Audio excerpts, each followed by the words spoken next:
Ipinakulong ng asawa dahil sa pagnanakaw sa mismong anibersaryo nila, dinanas ni Liana ang malupit na pagkaapi. Habang hinihiya siya bilang isang katulong, ang hambog na asawa ay kayakap ang kabit at pinagtatawanan ang kababaan ng kanyang asawa. Ang basurang tulad mo ay dapat lang lumuhod sa paanan ko. Pagkatapos ng salitang yon, dumating ang abogado at binawi ang lahat dahil sa kanya ang buong yaman. Hinubad ni Liana ang disguise, winasak ang mapagpanggap na alta sosyedad para sa muling pagbangon.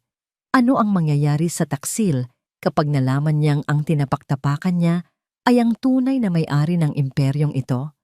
Dalawang mundo ang nasa harap ng salamin.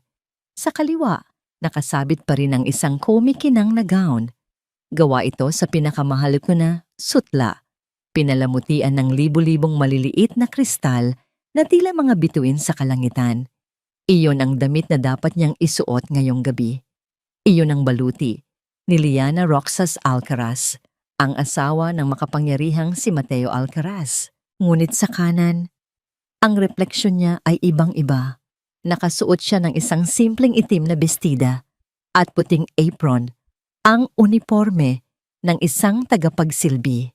Ang tela ay magaspang sa kanyang balat, malayong malayo sa lambot ng mga damit na kinalakihan niya. Ang kanyang buhok, na karaniwang nakaayos sa isang eleganteng bun, ay itinali lamang sa isang mahigpit at simpleng pusod na tinakpan pa ng isang maliit na hairnet. Pinagmasdan ni Liana ang kanyang mga kamay. Ang mga kuko niyang laging may perpektong manicure ay nanginginig habang hinahaplos ang murang tela ng apron. Ito na, walang atrasan. Sumagi sa kanyang isipan ang usapan nila ni Mateo kaninang umaga. Nakatayo ito sa harap ng walk-in closet nila, abala sa pagpili ng isusuot na mamahaling relo. "Everything must be perfect tonight, Liana," sabi nito. Hindi man lang siya tinitingnan. "The Alcaraz name is on the line. I expect you to be the perfect hostess." Hindi na niya matandaan ang isinagot niya. Marahil ay isang pilit ng ngiti at isang tango. Sa loob ng 5 taon nilang pagsasama, iyon na ang naging papel niya. Ang maging perpekto. Ang maging magandang palamuti sa braso ng kanyang asawa. Ngunit sa likod ng mga ngiting iyon, sa likod ng mararangyang pagdiriwang, ay isang pakiramdam ng pagkabaog. Isang pakiramdam na ang lahat ng nakikita niya ay isang malaking dula-dulaan. Kaya ngayong gabi, nagpasya siyang baguhin ang kanyang papel. Hindi bilang bida, kundi bilang isang manonood mula sa pinakamababang upuan. Huminga siya ng malalim, tinalikuran ang salamin at ang gown na sumisimbolo sa kanyang buhay, at dahan-dahang binuksan ang pinto palabas ng kanyang silid. Ngunit sa halip na lumabas patungo sa engrandeng hagdanan, lumiko siya patungo sa pasilyong hindi pamilyar sa kanya, ang daan patungo sa kusina at sa quarter ng mga katulong. Pagpasok niya sa staff area, tila pumasok siya sa ibang dimension. Ang tahimik at malawak na pasilyo ng mansyon ay napalitan ng ingay at siksikan. Nagkakagulo ang mga caterer, ang mga waiter ay abala sa pagpupunas ng mga baso, at ang amoy ng pagkain at pawis ay naghahalo sa hangin. Walang sino mang pumansin sa kanya. Para sa kanila, isa lang siya sa mga bagong extra na kinuha para sa malaking okasyon. "Hoy! Ikaw! Bago kay Wano?" Isang mataray na babae na may hawak na clipboard ang humarang sa kanya. Ito siguro ang head waitress. "Huwag kang tatanga-tanga dyan. Kunin mo ang tray na yan at magsimula ka ng mag-ikot. Mga champagne glasses, i-offer mo sa mga bisita sa may garden." Opo," halos pabulong na sagot ni Liana. Habang inaabot niya ang isang mabigat na silver tray, isang babaeng may edad na ang ngumiti sa kanya. May mga guhit na ng pagod sa mukha nito, ngunit may kabaitan sa kanyang mga mata. "Pagpasensyahan mo na si Cora," sabi nito sa mahinang boses. "Laging mainit ang ulo niyan kapag may event. Ako nga pala si Elena." "Lia, na po," sagot ni Liana, ginagamit ang pangalang inihanda niya. Baguhan lang po. Hayaan mo, masasanay ka rin. Basta ngiti ka lang kahit napapagod na. Payo ni Elena bago ito muling bumalik sa kanyang ginagawa. Sandaling gumaan ang pakiramdam ni Liana. Ngunit nang humakbang siya palabas ng kusina at pumasok sa malawak na bulwagan, bumalik ang kaba sa kanyang dibdib, mas matindi pa kaysa kanina. Ang buong lugar ay naliligo sa ginintuang ilaw mula sa mga dambuhalang chandelier na siya mismo ang pumili. Ang mga bisita na nakasuot ng kanilang mga pinakamagagarang damit at alahas ay nagtatawanan habang hawak ang mga kupita ng alak. Mga pamilyar na mukha, mga kaibigan niya, mga taong bumabati sa kanya nang may paggalang kapag siya si Mrs. Alcaraz. Ngunit ngayong gabi, hindi siya si Mrs. Alcaraz. Naglakad siya sa gitna nila, dala-dala ang tray.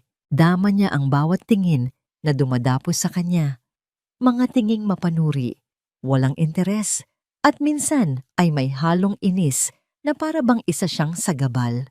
Ilang beses siyang binangga ng hindi man lang sinasabihan ng sorry. Narinig niya ang mga bulungan tungkol sa mga bagong kotse, mga bakasyon sa Europa, mga bagay na dati ay bahagi rin ng kanyang mundo.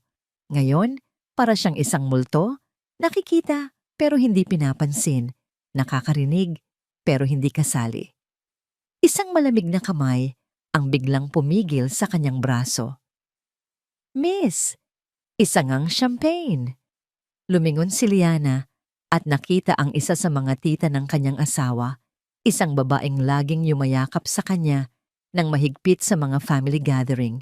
Ngayon, ang tingin nito sa kanya ay blangko, na para bang isa lang siyang kasangkapan. Nanginginig ang kamay ni Liana habang inaabot ang isang baso. Sa sobrang kaba, muntik na itong mahulog mula sa tray. Dahan-dahan naman, sigaw ng ginang, na agaw ang atensyon ng mga taong malapit sa kanila. Kung hindi mo kaya ang trabaho mo, umuwi ka na lang. Nagyuko ng ulo si Liana, ramdam ang pamumula ng kanyang mukha. Paumanhin po. Sa pag-ikot niya, sinubukan niyang iwasan ang mga pamilyar na mukha, lalo na ang kinaroroonan ni Mateo. Ngunit ang espasyo ay tila lumiliit at ang bawat sulok ay may nagkukumpulang mga taong dati niyang pinangingitian. Naramdaman niya ang bigat ng bawat hakbang, ang bigat ng tray na tila pabigat ng pabigat, at ang bigat ng kanyang sikretong dinadala. Mula sa di kalayuan, natanaw niya ang kanyang asawa, si Mateo. Nakatayo ito sa gitna ng isang grupo ng mga maimpluwensyang negosyante. Ang tawa nito ay malakas at puno ng kumpiyansa. Perpekto ang pagkakatali ng kanyang bowtie at ang kanyang mamahaling suit ay tila yakap na yakap ang matipuno nitong katawan. He was in his element. Siya ang hari ng gabing ito, sa kahariang binuo nila nang magkasama. Bumilis ang kabog ng dibdib ni Liana. Napilitan siyang dumaan malapit sa grupo nila para ihatid ang natitirang champagne sa kabilang dulo ng hardin. Bawat hakbang ay isang panalangin na sana'y wag siyang mapansin. Habang siya'y papalapit, lumingon si Mateo sa kanyang direksyon. Nagtama ang kanilang mga mata, o iyon ang akala niya. Ngunit ang tingin ni Mateo ay dumaan lang sa kanya. Tumingin ito na parang hangin lang siya, isang aninong hindi karapat-dapat pagtuunan ng pansin. Pagkatapos ay muli itong bumaling sa kausap at sa isang iglap, nasaksihan ni Liana ang isang nangiti sa labi ng kanyang asawa, isang ngiting hindi para sa kanya. Isang matalim na kirot ang gumuhit sa kanyang puso. Mas masakit pa ito kaysa sa mga salitang binitawan ng tiyahin nito kanina. Ang maging dayuhan sa sarili niyang pamamahay ay isang bagay. Ngunit ang maging invisible sa mata ng sarili mong asawa, iyon ay ibang level ng sakit. Dala ng pagkabigla at sakit na naramdaman, bahagyang nanghina ang kanyang mga tuhod, naging manhid ang kanyang mga daliri sa pagkakahawak sa tray. Sa kagustuhang makalayo agad sa lugar na yon, nagmamadali siyang umikot, ngunit huli na ang lahat. Ang kanyang biglaang paggalaw ay naging sanhi ng pagkawala ng balanse ng mga basong nakapatong sa tray. Tila bumagal ang lahat sa kanyang paningin. Nakita niya ang pagtagilid ng mga kupita. Narinig ang mahinang pag-ugong ng mga ito bago sila tuluyang bumagsak. Isang malakas na kalansing ng mga nabasag. Nababasagin ang pumunit sa masayang tugtugin at tawanan ng mga bisita. Sinundan ito ng isang matinis na tili. Ah! Ang damit ko! Napayuko si Liana sa sahig, sa gitna ng mga bubog at natapong alak. Ang mamahaling champagne na dapat ay nagbibigay saya sa mga bisita ay bumabasa ngayon sa sahig na gawa sa marmol. Ngunit hindi iyon ang pinakamasama. Isang pares ng kumikinang na sapatos ang nasa harap niya at ang laylayan ng isang puting-puting gown ay nabahiran na ngayon ng malaking mantsa ng alak. Dahan-dahan niyang itinaas ang kanyang nanginginig na paningin, handa nang humingi ng tawad sa kung sino mang nabiktima ng kanyang kapabayaan. Nagtama ang kanilang mga mata. Ang mukha ng babae ay puno ng pagkagulat na sa isang iglap ay napalitan ng nanlilisik na galit. Isang mukhang hinding-hindi niya malilimutan. Isang mukhang laging nakangiti sa kanya sa harap ng maraming tao, ngunit sa mga mata ay may nakatagong inggit. Ang babaeng nasa harap niya ay si Katrina Velasco. Nanigas si Liana sa kanyang kinatatayuan. Ang galit sa mga mata ni Katrina ay parang apoy na handang tupukin ang sinumang nasa harapan nito. Ang lahat ng tunog sa paligid ay tila humina at ang tanging naririnig na lang ni Liana ay ang malakas na pintig ng sarili niyang puso. "Tingnan mo ang ginawa mo!" Halos pasigaw na, sabi ni Katrina. Ang boses nito ay matinis at puno ng pagkasuklam.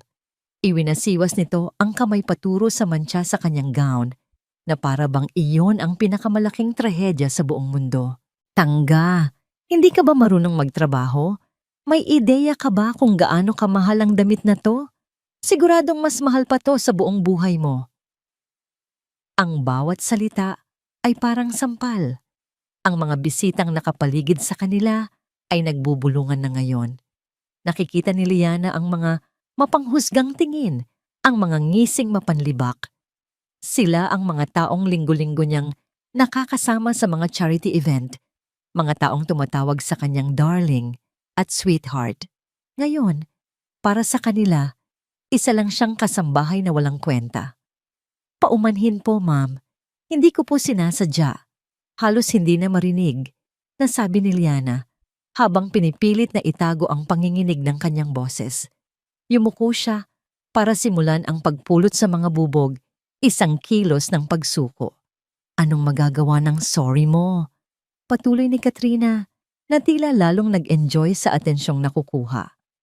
"Dapat sa mga katulad mo ay hindi pinapayagang magtrabaho sa mga ganitong lugar. Mga walang pinag-aralan, walang modo." Gusto ni Lianang sumagot. Gusto niyang isigaw na mas kilala niya ang halaga ng bawat gamit sa bahay na yon kaysa kay Katrina. Gusto niyang ipamukha rito na ang gown na sinira niya ay isa lamang sa daan-daang piraso sa kanyang koleksyon. Ngunit pinigilan niya ang kanyang sarili. Iyon ang magiging katapusan ng kanyang eksperimento. Kailangan niyang tiisin. Kailangan niyang manatiling si Lia, ang hamak na tagapagsilbi. Habang nagpupulot siya ng mga bubog, naramdaman niya ang malamig na sahig sa kanyang mga palad. Ang bawat piraso ng salamin ay tila kumakatawan sa bawat piraso ng kanyang dignidad na unti-unting nababasag. Mula sa gilid ng kanyang mga mata, nakita niya ang mga mamahaling sapatos ng mga bisita na maingat na umiiwas sa kanya, na para bang isa siyang maruming basura sa kanilang daraanan. At noon, isang pamilyar na pares ng sapatos na gawa sa balat ang huminto, ilang pulgada lang mula sa kanyang kamay. Ang sapatos na yon, alam na alam niya kung kanino yon. Dahan-dahan, umangat ang tibok ng kanyang puso, kasabay ng isang maliit na pag-asa. Si Mateo. "Katrina, I am so sorry about this." Ang boses ng kanyang asawa, malumanay, propesyonal, at puno ng pag-aalala. Ngunit ang pag-aalalang iyon ay hindi para sa kanya, para iyon kay Katrina.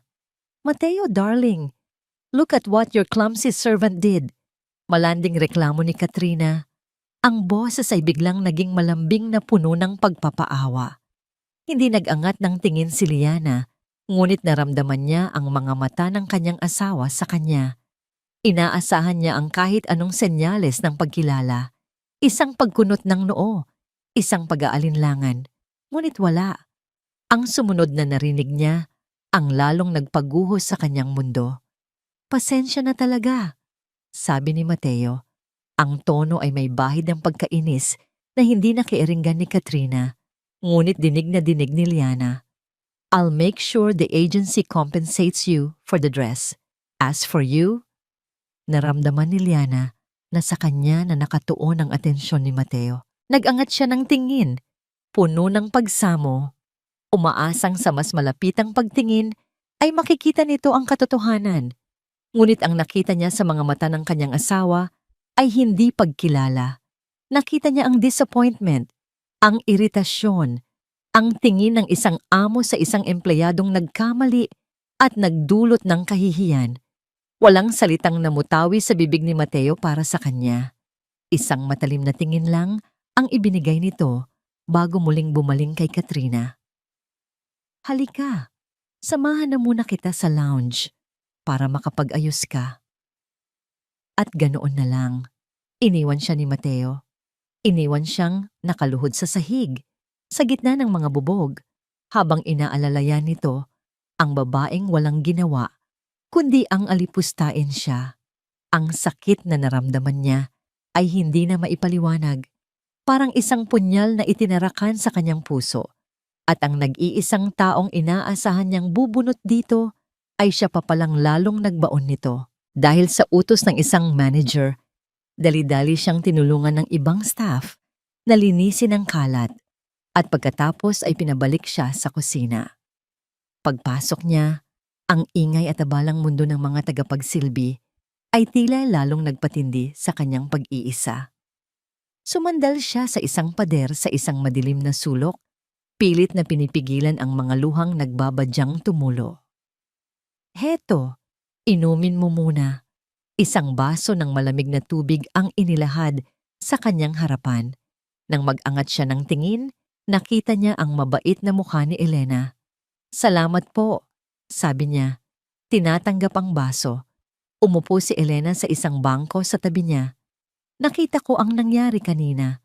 Huwag mo nang isipin yon. Ganyan talaga ang ilan sa kanila, sabi ni Elena sa isang mahinahong boses. Akala mo kung sino, pero ang totoo, mas masahol pa sa basura ang ugali. Sa simpleng salitang iyon, naramdaman ni Liana ang isang patak ng ginhawa. Isang taong nakaintindi, isang taong hindi siya hinusgahan. Tumango na lang siya, hindi makapagsalita, dahil baka bumigay ang kanyang emosyon. Ang mahalaga, maging matatag ka. Trabaho lang to. Dagdag pa ni Elena. Tinapik siya ng marahan sa balikat bago muling tumayo para bumalik sa trabaho. Magpahinga ka lang sandali dyan. Pinanood ni Liana si Elena habang papalayo ito. Sa gitna ng gabing puno ng pagkukunwari at sakit, ang kabaitan ng isang estranghero ang nagsilbing pansamantalang lunas sa kanyang sugatang puso. Huminga siya ng malalim, inubos ang tubig, at sinubukang buuin muli ang kanyang sarili. Ngunit tila hindi pa tapos ang pagsubok sa kanya. Si Cora, ang head waitress, ay muling lumapit na may dalang panibagong tray. Hoy, Lia! Tama na ang drama dyan, utos nito. Mainit-init pa tong mga mini-quiche. Ilibot mo na agad yan bago pa lumamig. At sa susunod, mag-iingat ka. Walang nagawa si Liana kundi ang tumango at kunin ang tray. Mas mabigat ito kaysa sa nauna. At ramdam niya ang init na tumatagos mula sa ilalim nito. Sa bawat hakbang pabalik sa bulwagan, para siyang isang sundalong bumabalik sa isang giyerang alam niyang talo na siya. Habang naglalakad siya sa isang medyo masikip na pasilyo patungo sa kabilang bahagi ng hardin, naramdaman niya ang isang presensya sa kanyang likuran. Bago pa man siya makalingon, isang paa ang biglang humarang sa kanyang daraanan. Nawalan siya ng balanse. Ang kanyang katawan ay bumagsak pasulong. Ang tray na puno ng mainit na pagkain ay tumilapon mula sa kanyang mga kamay, handang bumagsak sa kung sino mang nasa harapan. Narinig niya ang sarili niyang pagsigaw, kasabay ng mga tili ng mga taong malapit. At sa gilid ng kanyang mata, nakita niya ang isang ngisi sa mga labi ni Katrina Velasco. Ipinikit ni Liana ang kanyang mga mata. Hinihintay ang hindi maiiwasang pagbagsak, ang tunog ng nabasag na pinggan, ang init ng pagkaing dadapo sa kanyang balat, at ang panibagong bugso ng kahihiyan. Ang lahat ay tila bumagal. Ang mga sigaw ay parang nanggagaling sa malayo. Ito na ang katapusan, ngunit hindi siya bumagsak. Isang malakas, ngunit maingat na kamay ang humawak sa kanyang braso, pinipigilan ang kanyang pagkakasalampak. Kasabay nito, isa pang kamay ang mabilis na sumalo sa ilalim ng tray, pinapanatili itong balanse sa isang paraang halos imposible. Ang mga minikish ay bahagyang gumalaw, ngunit walang kahit isang pirasong nahulog. Nang imulat ni Liana ang kanyang mga mata, ang unang nakita niya ay ang mukha ni Elena. Seryoso at nakatuon. Isang buntong hininga ng pasasalamat ang kumawala sa kanyang mga labi. "Ayos ka lang, Lia?" Mahinang tanong ni Elena, habang marahan siyang itinutuwid sa pagkakatayo.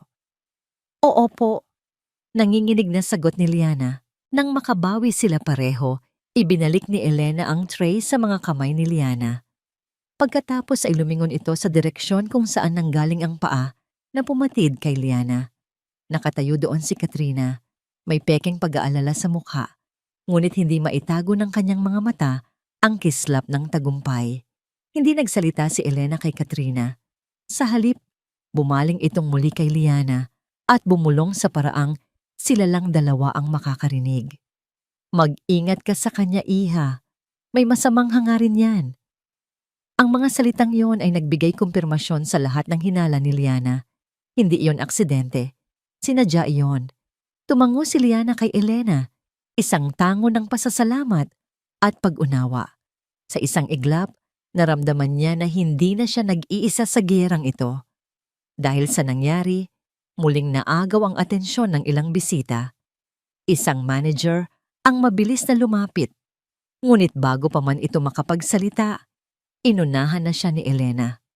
"Pasensya na po, sir.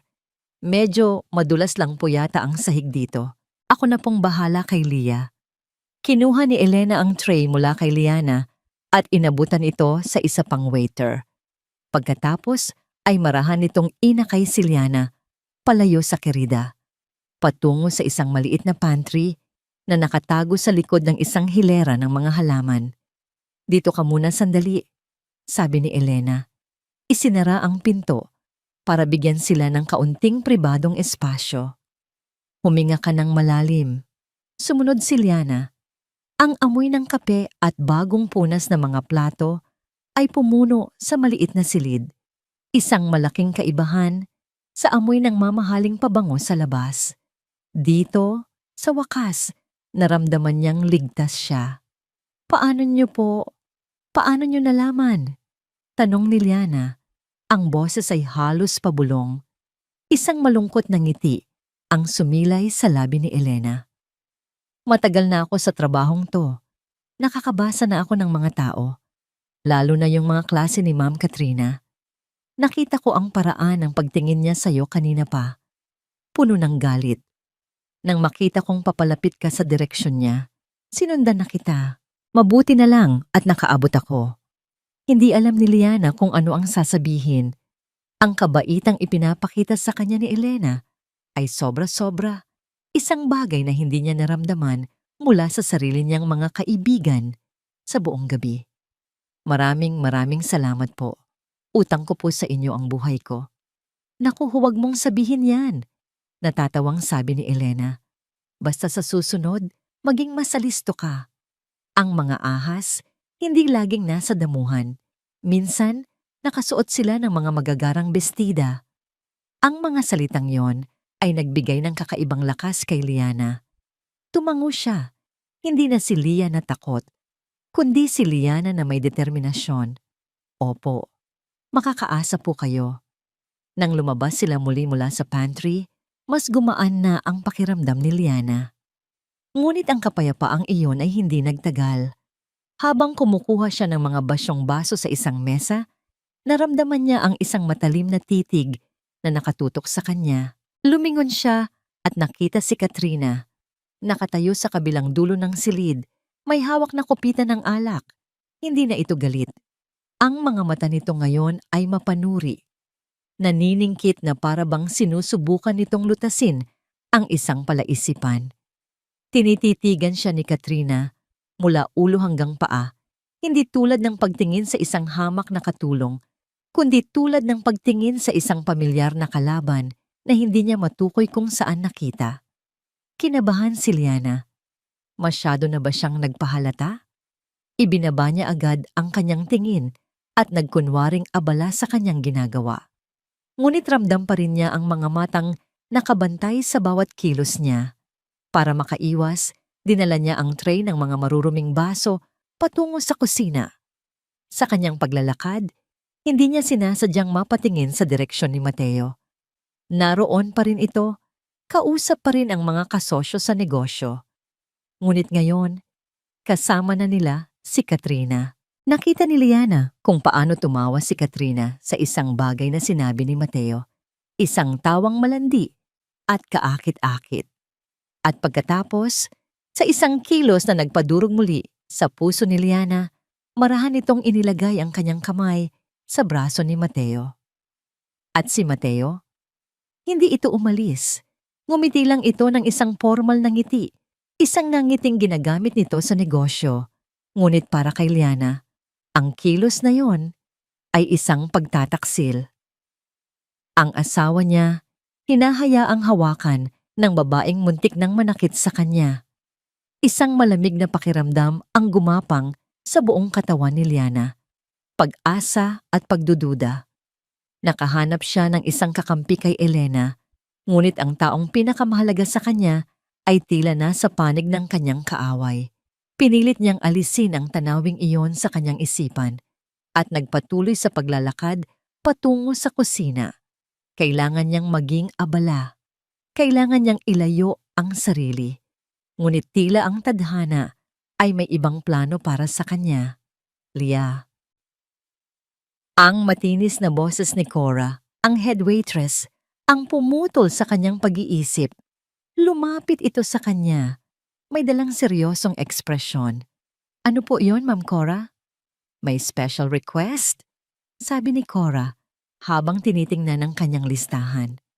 Ang VIP table sa may terrace, yung table ni Miss Velasco, ayaw na nilang may iba't ibang waiter na lumalapit. Gusto nila ng isang dedicated server para sa kanila lang. Nanlamig ang mga kamay ni Liana. Po? Tumingin si Cora sa kanya. At dahil ikaw ang may kasalanan kung bakit nasira ang damit niya kanina, naisip kong ito ang tamang paraan para makabawi ka. Ikaw ang inaatasan kong magsilbi sa kanila sa buong gabi. Huwag mo akong ipapahiya. Bago pa man makaprotesta si Liana, tinalikuran na siya ni Cora. Naiwan siyang nakatayo doon, hawak ang malamig na tray, habang ang mga salita ng head waitress ay umuulit-ulit sa kanyang isipan. Ito ay hindi isang simpleng utos. Ito ay isang bitag. Ang paglakad patungo sa terrace table ni Katrina ay parang paglalakbay sa sarili niyang bitayan. Bawat hakbang ay mabigat. Bawat hininga ay pinipilit. Ang malamig na hangin ng gabi ay dumadampi sa kanyang balat. Ngunit sa loob-loob niya ay nag-aalab ang isang apoy na pilit niyang pinapatay. Nadatnan niya ang mesa na puno ng tawanan. Nandoon si Katrina, ang reyna sa kanyang trono, na papaligiran ng dalawa pa niyang kaibigan na kasing artipisyal niya. Ang kanilang mga alahas ay kumikinang sa ilalim ng ilaw ng buwan, ngunit ang kanilang mga mata ay may malamig na kislap ng kalupitan. Ayan na pala ang paborito nating tagapagsilbi. Bungad ni Katrina nang makita siya. Ang boses ay puno ng sarkasmo. Mabuti naman at nakarating ka. Akala ko ay naligaw ka na. Hindi umimik si Liana. Inilapag niya ang kanyang maliit na tray sa isang tabi at tumayo ng tuwid, handa sa anumang ipag-uutos. Ano po ang maipaglilingkod ko sa inyo, ma'am? Formal niyang tanong. Isang mapanlokong ngiti ang sumilay sa labi ni Katrina. Nag-isip ito sandali, na para bang naghahanap ng pinakamahirap na pagsubok. Gusto ko ng alak. Isang Chateau Margaux, 1982 vintage. Siguraduhin mong tama ang temperatura. Naramdaman ni Liana ang paghinto ng kanyang paghinga. Chateau Margaux, 1982. Alam na alam niya ang laman ng kanilang wine cellar. Mayroon silang koleksyon ng mga pinakamahuhusay na alak sa buong mundo. Ngunit ang particular na vintage na yon, matagal na yung naubos sa isang private dinner na inorganisa niya para sa isang foreign dignitary noong nakaraang taon. Alam ito ni Katrina. Sigurado siyang alam nito dahil nandoon din ito sa dinner na yon. Pasensya na po, ma'am, pero... Anong pero? Putol ni Katrina. Tinaasan siya ng kilay. Utos yon, hindi mungkahi. Hanapin mo. Kung wala sa listahan, puntahan mo ang sommelier. Baka may nakatago siyang personal collection. Go! Walang nagawa si Liana kundi ang tumango. Masusunod po. Naglakad siya palayo sa mesa. Ramdam ang mga matang nakatutok sa kanyang likuran. Alam niyang pinagtatawanan siya. Alam niyang ito ay isang laro. Ngunit kailangan niyang laruin ito ayon sa kanilang mga patakaran. Gaya ng inaasahan, kinumpirma ng sommelier na wala na silang ganoong alak. Kinailangan pa niyang maghintay ng ilang minuto bago makabalik sa terrace. Wala po talaga, ma'am. Ulat niya. Pinapanatili ang kanyang boses na kalmado. Isang malakas na buntong hininga ang pinakawala ni Katrina. Hey nako, expected. Ang hirap talagang makahanap ng matinong serbisyo ngayon. Tumingin ito sa mga kaibigan. Ano pa bang aasahan mo? Habang nagbubulungan sila, isa sa mga kaibigan ni Katrina, isang babaeng nagngangalang Clarice, ay biglang nagulat at natabig ang sarili nitong baso. Ang kulay pulang laman ng Singapore sling ay sumaboy sa puting marmol ng sahig, lumilikha ng isang malagkit at pangit na mantsa. Oh my gosh! I'm so clumsy. Tili ni Clarice. Ngunit ang kanyang mga mata ay nakatingin kay Liana. Agad na kumilos si Liana. Ako na po ang maglilinis. Akma na siyang kukuha ng mop at basahan mula sa malapit na service station. Huwag! Pigil ni Katrina. Ang boses ay matigas. Baka magasgas mo lang ang sahig. Gamitin mo na lang to. Itinuro nito ang isang maliit na lalagyan ng mga tissue paper sa mesa. Punasan mo. Ngayon na. Nanlaki ang mga mata ni Liana. Maglilinis ng malagkit na cocktail gamit ang manipis na tissue? Iyon ay isang pagpapahirap. Isang pagpapababa sa kanyang pagkatao. Lumuhod siya. Ang lamig ng marmol ay tumagos sa manipis na material ng kanyang palda. Habang pinupunasan niya ang sahig, ang bawat piraso ng basang tissue na dumidikit sa sahig ay parang latay sa kanyang kalooban. Dinig na dinig niya ang mahihinang hagikgikan mula sa mesa. Pinag-uusapan siya na para bang isa lang siyang bagay na naroroon. Tingnan mo ang uniforme niya. Parang pinaglumaan pa ng lola niya, sabi ng isa. At ang mukha so stressed, parang pasan niya ang problema ng buong mundo. Dagdag ni Clarice. Saan kaya nila pinupulot ang mga ganito? Nakakababa ng standards ng party.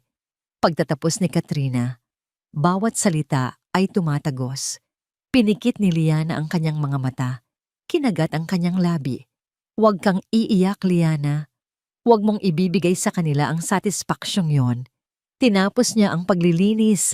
Ang kanyang mga daliri ay malagkit na at namumula. Tumayo siya at walang imik na itinapon ang mga basang tissue sa basurahan.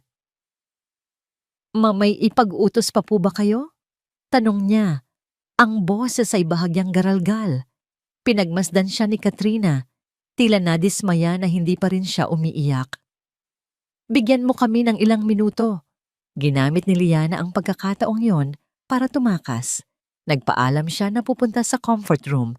Pagpasok niya sa banyong pambabae na mas malaki pa sa isang condominium unit, Isinandal niya ang kanyang likod sa malamig na pinto at huminga ng malalim. Niyakap niya ang kanyang sarili. Ang unipormeng suot niya ay nagsisimula ng maging parang isang kulungan. Tumingin siya sa salamin. Ang nakita niya ay hindi si Liana Roxas Alcaraz, ang may bahay ng mansyon. Ang nakita niya ay si Leah, isang babaeng pagod, hinahamak at nag-iisa. Isang butil ng luha ang pumatak mula sa kanyang kaliwang mata. Agad niya itong pinunasan. Hindi, hindi ngayon. May dahilan kung bakit niya ito ginagawa. Inalala niya ang mga pekeng ngiti, ang mga walang kwentang usapan, ang tingin ni Mateo na dumaan lang sa kanya. Biglang nagbago ang kanyang lungkot. Napalitan ito ng isang malamig at matigas na determinasyon. Naghilamos siya, inayos ang gusot sa kanyang apron at muling itinuwid ang kanyang likod. Paglabas niya, isa na siyang blangkong pader. Walang emosyon, isang perpektong tagapagsilbi. Bumalik siya sa terrace, handa na para sa susunod na pag-atake. Nagsalin siya ng tubig sa kanilang mga baso. Ang kanyang mga kilos ay kontrolado at profesional. Nang mapuno niya ang baso ni Katrina, hinawakan nito ang kanyang pulsuhan. Ang pagkakahawak ay mahigpit at malamig. Napatingin si Liana dito. "Sandali," sabi ni Katrina. Inilapit ang kanyang mukha na para bang may ibubulong. Ang kanyang mga mata ay naniningkit. Sinusuri ang bawat detalye ng mukha ni Liana, ang hugis ng kanyang mga mata, ang kurba ng kanyang mga labi. "Alam mo," bulong ni Katrina, ang boses ay parang lason. Sapat lang para marinig nilang dalawa. "May kamukha kang isang taong kinasusuklaman ko." Huminto ang mundo ni Liana. Pareho kayong mukhang basura. Para kay Mateo Alcaraz, ang gabing ito ay isa lamang sa hindi mabilang na mga obligasyon. Ang bawat pakikipagkamay, bawat pilit ng ngiti, bawat pagtango sa mga papuri ay isang kalkuladong galaw sa isang malaking chessboard ng negosyo at impluensya. Ang Villa Alcaraz ay hindi niya tahanan ngayong gabi. Ito ang kanyang entablado at siya ang bida. "Magnificent party, Mateo. Truly spectacular," bati ni Mr. Chen, isa sa kanyang mga pinakamalaking investor mula sa Hong Kong. "Your wife has excellent taste." "Thank you, Henry. Liana always gives her best," sagot ni Mateo habang itinaas ang kanyang baso. Ang totoo, hindi pa niya gaanong nakikita ang asawa ngayong gabi. Siguradong abala ito sa pag-aasikaso sa ibang mga bisita. Ganoon naman lagi si Liana. Perpekto at mahusay sa kanyang papel bilang Mrs. Alcaraz.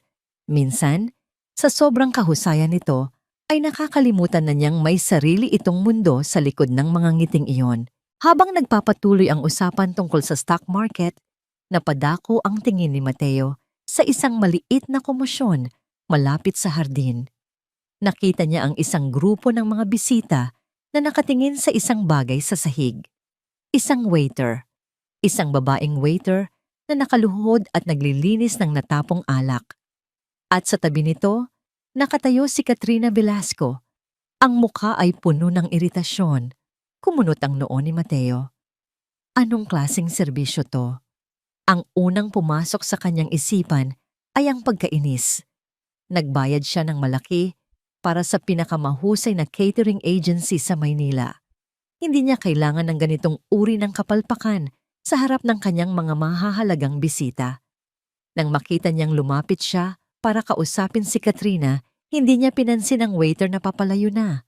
Para sa kanya, isa lang itong anino, isang empleyadong kailangang pagsabihan ng kanyang supervisor mamaya. Ang mahalaga ay ang maayos na imahe ng kanyang party. "Katrina, I am so sorry about this," sabi niya, gamit ang kanyang pinakadiplomatikong boses. Nang ihatid niya si Katrina sa lounge, naging abala na ulit siya sa pakikipag-usap sa iba. Ang insidente ay madaling nawala sa kanyang isipan na parang isang maliit na gusot sa isang perpektong tela. Ilang sandali pa, muling lumapit sa kanya si Katrina. Nakangiti na ngayon. "You know, Mateo, I miss our old times," Sabi nito sa isang malambing na boses, sinasariwa ang kanilang nakaraan. Ngumiti lang si Mateo, isang nangiting profesional. We were young, Katrina. We've both moved on. Maingat niyang pinanatili ang distansya. Alam niya ang laro ni Katrina. Palagi itong mahusay sa paggamit ng charm para makuha ang gusto nito. Habang nag-uusap sila, muling dumaan sa gilid ng kanyang paningin ang babaeng waiter kanina. Ang clumsy na waiter. May dala itong tray ng pagkain. Nagkasalubong ang kanilang mga mata sa isang napakaikling sandali. May kakaiba sa mga mata ng babae. Isang pamilyar na lungkot. Ngunit mabilis din itong umiwas ng tingin at nagpatuloy sa paglalakad. Ipinagsawalang bahala na lang ito ni Mateo. Marahil ay epekto lang ng pagod. So, how's your family's business? Tanong ni Mateo. Sinubukang ibahin ang usapan. Biglang nagbago ang ekspresyon sa mukha ni Katrina. Everything's fine. We're actually looking to expand. Ngunit si Mateo ay isang bihasang negosyante. Nakikita niya ang maliliit na senyales, ang bahagyang panginginig ng kamay ni Katrina, ang pilit ng ngiti nito. Hindi siya kumbinsido. Habang nagpapaalam si Katrina para bumalik sa kanyang mesa, lumapit naman kay Mateo si Mr. Velarde, isang matandang negosyante at karibal ng pamilya ni Katrina.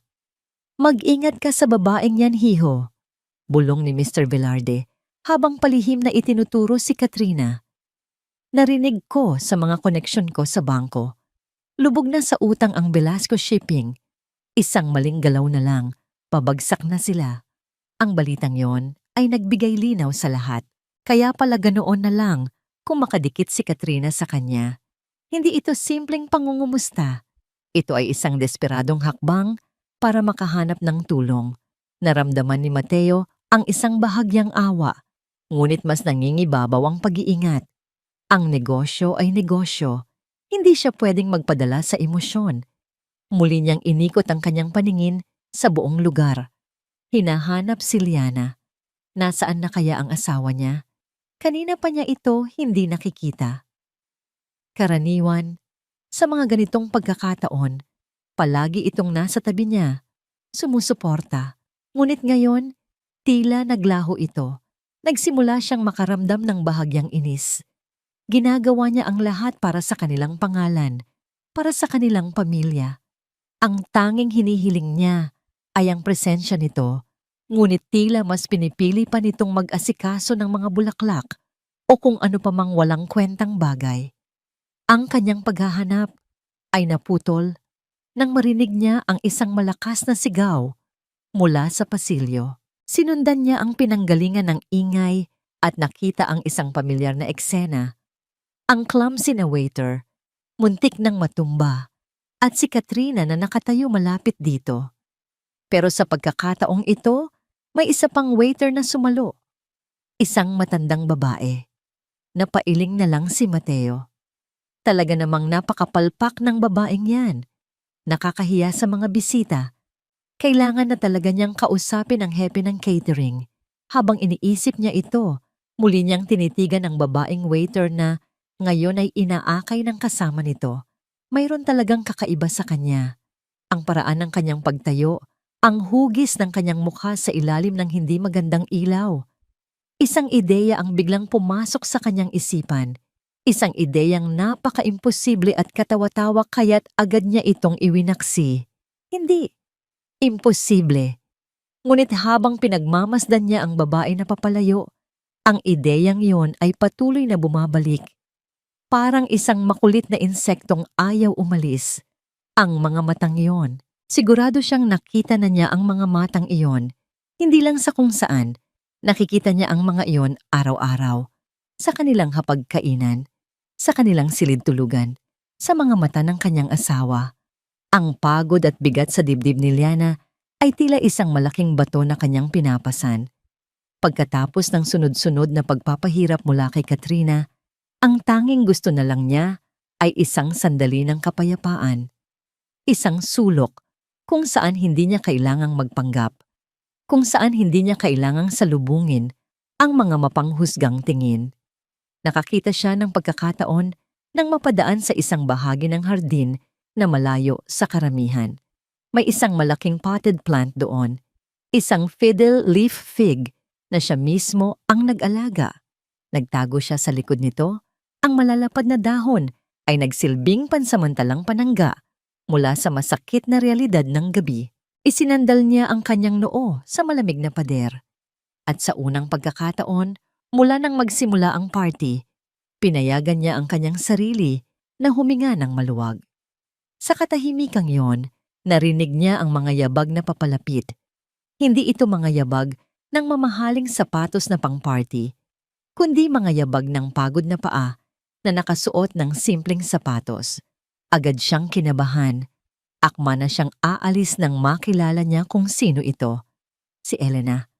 Pinigilan ni Liana ang kanyang paghinga. Ayaw niyang istorbohin ang matanda. Marahil ay naghahanap din ito ng sandaling pahinga. Nanatili siyang tahimik sa kanyang pinagtataguan, nakikinig. Nakita niyang inilabas ni Elena ang kanyang cellphone. Sa una, inakala ni Liana na tatawag ito sa pamilya para kumustahin. Ngunit ang mga salitang lumabas sa bibig ni Elena ang nagpatigil sa pag-ikot ng kanyang mundo. "Hello, Fred." "Oo, ako to." Ang boses ni Elena ay iba na. Wala na ang malumanay at maalalahaning tono. Napalitan ito ng isang boses na matalas, propesyonal, at puno ng pananabik. "May nakuha na ako, higit pa sa inaasahan natin." Napakunot ang noo ni Liana. Sino si Fred? Anong nakuha niya? Nagpatuloy si Elena. Ang boses ay bahagyang pabulong ngunit sapat na para marinig ni Liana. "Hindi ka maniniwala. Yung event sa Villa Alcaraz, ang asawa mismo ni Mateo Alcaraz, nagpapanggap na katulong." Isang malamig na kuryente ang gumapang sa buong katawan ni Liana. Tila nabingi siya. Hindi. Hindi maaari. Baka nagkakamali lang siya ng dinig. "Oo, sigurado ako." Pagpapatuloy ni Elena. "Nakita ko siya. Nakausap ko siya. Kitang-kita ko kung paano siya laitin ang mga sarili niyang kaibigan. Si Katrina Velasco, halos isubsob na ang mukha niya sa sahig. At ang asawa, si Mateo, daanan lang siya na parang hangin. This is gold, Fred. Pure gold." Ang bawat salita ay parang isang suntok sa sikmura. Ang mabait na si Elena, ang tanging taong nagmalasakit sa kanya, ang kanyang naging kakampi, ay isa palang impostor, isang mamamahayag. "Ano ang headline?" tanong ni Elena, at naririnig ni Liana ang nangiti sa boses nito. "How about The Millionaire's Wife Who Became a Maid for a Night?"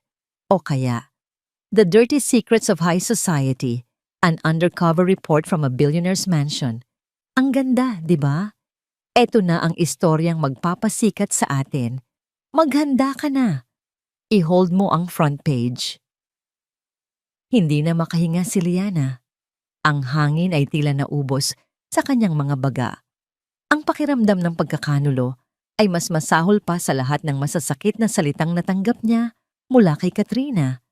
Ang ginawa ni Katrina ay masama, ngunit inaasahan na niya iyon. Ngunit ang ginawa ni Elena, iyon ay isang pagtataksil sa kanyang tiwala.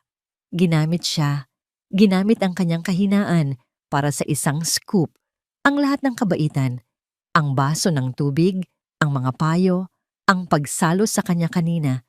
Lahat ba yun ay parte ng isang malaking pagpapanggap? "Sige na, bababaan ko na to. Baka may makarinig pa sa akin," sabi ni Elena sa kabilang linya. "Babalitaan na lang kita mamaya." Pagkatapos patayin ng tawag, nagbuntong hininga si Elena. Isang buntong hiningang puno ng tagumpay. Isinuksok nito ang cellphone sa bulsa ng kanyang apron at humakbang para bumalik sa loob. Sa kanyang pag-ikot, ang mga mata nito ay halos tumama sa pinagtataguan ni Liana. Sa isang iglap, nagtama ang kanilang mga paningin. O yun ang akala ni Liana. Ngunit mabilis na umiwas si Elena at nagpatuloy sa paglalakad. Walang kamalay-malay na ang buong sikreto niya ay narinig na ng taong pinakasentro ng kanyang kwento. Naiwan si Liana sa likod ng halaman, nanginginig. Ang kanyang mundo ay gumuho sa pangalawang pagkakataon ngayong gabi. Una, sa paningin ng kanyang asawa. Ngayon, sa kamay ng taong inakala niyang kaibigan. Wala na siyang mapagkakatiwalaan, wala na siyang kakampi. Nag-iisa na lang talaga siya. Pagkaalis ni Elena, nanatili si Liana sa kanyang pinagtataguan, hindi makagalaw. Ang mga binti niya ay parang naging bato, masyadong mabigat para iangat. Ang katahimikan sa hardin ay nabasag lamang ng mahihinang tunog ng party sa di kalayuan. Ang musika, ang tawanan, mga tunog na ngayon ay parang nanggagaling sa ibang mundo, isang mundong hindi na niya kinabibilangan. Ang pakiramdam ng pagkakanulo ay isang laso na dahan-dahang kumakalat sa kanyang mga ugat. Mas masakit ito kaysa sa pisikal na sakit. Ito ay isang sakit na tumatagos sa kaluluwa. Ang bawat mabuting alaala niya kay Elena sa loob ng ilang oras na nakalipas ay isa-isang naging kasinungalingan. Ang baso ng tubig ay hindi dahil sa awa, kundi para makuha ang kanyang tiwala. Ang pag-alalay sa kanya kanina ay hindi dahil sa pagmamalasakit, kundi para sa isang mas dramatikong anggulo sa istorya. Ito na ang istoryang magpapasikat sa atin. Ang mga salitang yon ay paulit-ulit na tumatakbo sa kanyang isipan. Ginamit siya, ang kanyang sakit, ang kanyang kahihiyan ay naging materialis lang para sa ambisyon ng ibang tao. Sa wakas, pinilit niyang igalaw ang kanyang mga paa. Kailangan niyang umalis doon. Kailangan niyang lumayo. Naglakad siya ng walang direksyon, iniiwasan ang mga mataong lugar, pinipili ang mga madidilim na pasilyo. Bawat mukhang nakakasalubong niya ay tinitingnan niya ngayon ng may pagdududa. Ang mga ngiti ay tila mga maskara. Ang mga papuri ay tila mga patibong. Lia! Saan ka ba galing? Kanina pa kita hinahanap. Ang boses ni Elena. Lumingon si Liana at nakita ang papalapit na matanda. May daladalang pekeng pag-aalala sa muka. Ayos ka lang ba? Namumutla ka. Tinignan ni Liana si Elena, diretso sa mga mata. Sinubukan niyang hanapin ang kahit ang katiting na bahid ng katotohanan sa likod ng pagkukunwari nito, ngunit wala siyang makita. Ang nakita lang niya ay isang batikang aktres na ginagampanan ang kanyang papel ng buong husay. Ayos lang po ako, sagot ni Liana. Ang boses ay malamig at walang emosyon. Medyo nahilo lang. Gusto mo bang kumuha ulit ng tubig? Alok ni Elena. Huwag na po. Salamat. Walang dagdag na salita. Tinalikuran ni Liana si Elena at naglakad palayo. Iniwan itong bahagyang nagtataka. Hindi niya kayang manatili sa tabi nito kahit isang segundo pa. Ang presensya nito ay parang isang paalala ng kanyang sariling katangahan. Napunta siya sa isang balkonahe na nakatanaw sa malawak na hardin. Mula roon, kitang-kita niya ang entablado kung saan magbibigay ng talumpati ang kanyang asawa. At heto na nga si Mateo, umaakyat sa entablado, perpekto at makapangyarihan, sa ilalim ng spotlight. Nagpalakpakan ng lahat. Nagsimulang magsalita si Mateo tungkol sa kahalagahan ng pagtulong sa kapwa, sa pagbibigay sa mga nangangailangan. Ang bawat salita ay maganda at pinag-isipan. Ngunit para kay Liana, ang lahat ng iyon ay walang kahulugan. Paano nito nasasabi ang mga bagay na yon? Gayong ilang oras lang ang nakalipas, ay hindi man lang nito nagawang magpakita ng kahit katiting na habag sa isang taong sa tingin niya ay nasa mababang antas. Isang malaking pader ang tila humaharang sa pagitan nilang mag-asawa. Isang pader na gawa sa pera, posisyon at mga peking ngiti. Nakita niyang ngumiti si Mateo sa mga manunood. Ang nangiting iyon na dati ay nagpapatunaw sa kanyang puso, ngayon ay nagdudulot na lang ng lamig. Hindi na niya kaya. Ang eksperimentong ito ay isang malaking pagkakamali. Ano ba ang gusto niyang patunayan? Na may kabutihan sa puso ng mga mayayaman? Ang gabing ito ay nagpatunay lamang ng kabaligtaran. Kailangan na niyang tapusin ito. Umalis siya sa balkonahe at naghahanap ng isang lugar kung saan siya maaaring mag-isa. Ang tanging lugar na pumasok sa kanyang isipan ay ang kanilang aklatan, ang kanyang santuwaryo. Ang silid na yon ay puno ng mga libro, mga kwento ng ibang mundo.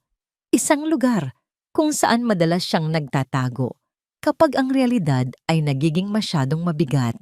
Dahan-dahan niyang itinulak ang mabigat na pinto na gawa sa nara. Gaya ng inaasahan, walang tao. Ang tanging naririnig ay ang mahinang ugong ng aircon. Ang amoy ng mga lumang libro at leather-bound na upuan ay sumalubong sa kanya. Isinara niya ang pinto at sumandal dito. At doon, sa katahimikan ng kanyang santuwaryo, sa wakas ay bumigay siya. Walang tunog. Mga luhang tahimik na dumaloy sa kanyang mga pisngi. Luha ng pagod, luha ng sakit, luha ng pag-iisa. Niyakap niya ang kanyang sarili. Ang magaspang na tela ng kanyang uniforme ay tila naging parte na ng kanyang balat. Isang paalala ng kanyang kahihiyan. Para saan pa ang lahat ng ito? Ang kanyang asawa ay hindi siya nakikilala. Ang taong pinagkatiwalaan niya ay tinraidor siya. At ang mga taong tinuring niyang kaibigan ay walang ginawa, kundi yurakan ang kanyang pagkatao. Sulit ba ang eksperimentong ito kapalit ng ganitong klaseng sakit at kalungkutan? Habang nakatayo siya roon, basang-basa ng luha ang kanyang mukha. Dahan-dahang bumukas ang pinto sa kanyang likuran. Nagulat siya. Mabilis niyang pinunasan ang kanyang mga luha at humarap. Isang anino ang tumambad sa kanya. Ang mukha ay dahan-dahang nililiwanagan ng ilaw mula sa pasilyo. Aba, dito ka lang pala nagtatago, ha? Ang tamad mong utusan. Ang boses na yon, ang boses na nagdulot sa kanya ng labis na pasakit sa buong gabi. Si Katrina. Isinara ni Katrina ang pinto sa kanyang likuran. Ang marahang pag-click ng seradura ay umalingaw-ngaw sa tahimik na aklatan. Tila isang kulungan na isinara ang pinto nito at si Liana ang bilanggo. Dahan-dahang humakbang si Katrina palapit. Ang kanyang mga takong ay lumilikha ng matinis na tunog sa sahig na gawa sa kahoy. Akala mo ba matatakasan mo ako? Sabi ni Katrina. Ang boses ay mababa at puno ng pagbabanta. Inutusan kitang magbantay sa mesa namin. Anong ginagawa mo dito? Pinunasan ni Liana ang natitirang bakas ng luha sa kanyang pisngi at pilit na itinayo ang sarili ng tuwid. Ang takot na naramdaman niya kanina ay unti-unting napapalitan ng isang malamig na galit. Pagod na siyang maging biktima. Kailangan ko lang pong magbanyo sandali. Isang malakas na tawa ang kumawala sa bibig ni Katrina. Huwag mo akong daanin sa mga palusot mo. Sigurado akong nagtatago ka lang dahil sa katamaran mo. Ganyan naman kayong mga mahihirap, di ba? Palaging naghahanap ng paraan para makalamang. Wala po kayong alam sa akin. Mariing sagot ni Liana. Ang kanyang mga mata ay hindi bumibitiw sa pagkakatitig kay Katrina. Lalong lumawak ang ngisi ni Katrina. Lumapit pa ito hanggang sa halos isang braso na lang ang pagitan nila. Alam mo, tama ang hinala ko kanina. May kamukha ka nga. Kamukha mo yung walang kwentang asawa ni Mateo. Nag-init ang mga tainga ni Liana. Si Liana. Pagpapatuloy ni Katrina, dinudilaan ang pangalan na parang isang masamang pagkain. Akala mo kung sino. Palaging nagmamalinis. Isang perpektong anghel sa paningin ng lahat. Pero alam mo ba ang totoo? Isa lang siyang ahas na umagaw sa dapat na sa akin. Hindi makapaniwala si Liana sa kanyang naririnig. Ang galit ni Katrina ay mas malalim pa sa inaakala niya. Hindi lang ito simpleng inggit. Ito ay isang matagal nang hinanakit. Dapat ako ang nasa posisyon niya ngayon. Sabi ni Katrina, ang kanyang mga mata ay nag-aapoy sa galit. Dapat ako ang Mrs. Alcaraz. Pero dumating siya, kasama ang kanyang pekeng kabaitan at malaking pera ng pamilya niya. At si Mateo, ang tanga, nagpabulag. Hinayaan lang ni Liana si Katrina Nailabas ang lahat ng lason sa kanyang dibdib. Sa bawat salita, mas lalong lumilinaw ang lahat. Ang bawat pangaalipusta, ang bawat pagpapahirap, lahat ay personal. Pero tingnan mo ngayon, sabi ni Katrina, iginala ang tingin sa buong aklatan. Ang engranding bahay na to, ang lahat ng ito, malapit ng maging abo. At ang prinsesa sa kastilyong ito, wala siyang kaalam-alam. Masyado siyang abala sa kanyang mga bulaklak at libro para makita ang katotohanan. Anong ibig mong sabihin? Hindi napigilang tanong ni Liana. Muling tumawa si Katrina. Hayaan mo na. Wala ka namang pakialam doon. Isa ka lang hamak na utusan. Ngunit sa huling salitang iyon, may nagbago. Biglang natigilan si Katrina. Tinitigan niyang muli si Liana, mas malapit, mas matagal. Ang pagtawa ay nawala sa kanyang mukha, napalitan ng pagkalito at pagkatapos ng pagkatuklas. Teka, sabi ni Katrina, ang kanyang mga mata ay nanlaki. Ang mga matang yan, imposible. Ngunit huli na.